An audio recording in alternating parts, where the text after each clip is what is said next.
ڕاستیە خوا بعبادت بۆ حسابەکە کە دیفاع لە خاک و مەوتەنی خۆت بکەی، دیفاع لە سەنگەرەکانت بکەی، لە حکومڕانی نەتەوەکەی خۆت بکەی، لە هاوڵاتی بوونی خۆت بکەی، لە شارەکەی خۆت بکەی، لە زێدی خۆت بکەی.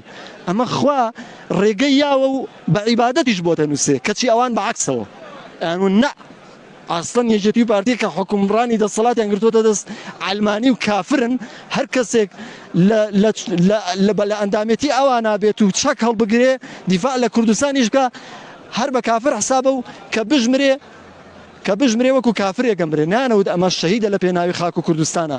ئەستەن ڕۆژێ دانیان پیانەنا، یعنی حقەتەکەیان نەک ئاشکرا نەکرد و دانیان پیانەنا، بەڵکو حقەتەکەیان قەڵب کردەوە، عەکسیان کردەوە.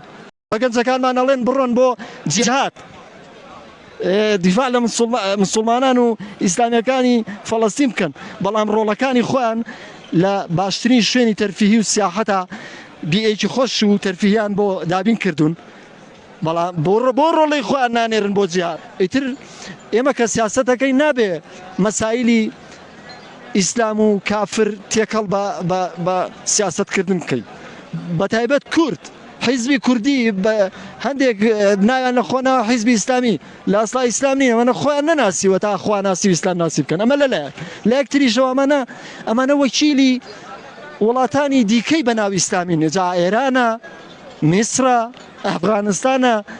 مهمە شەڕی وەکالەتەکەن بۆ وڵاتە موەکیلە هێز مامناوەندەکان وەکو کۆنتەراتی سیاسین بەپێی چالاکی ئەم ساڵیان بودجەی حیزب و ئیدارەدانی حیزبی خۆیان و بودجەی حیزبی خۆیان لە وڵاتانە وەرەگرن کە وەکالەتیان بۆ ئەکەن.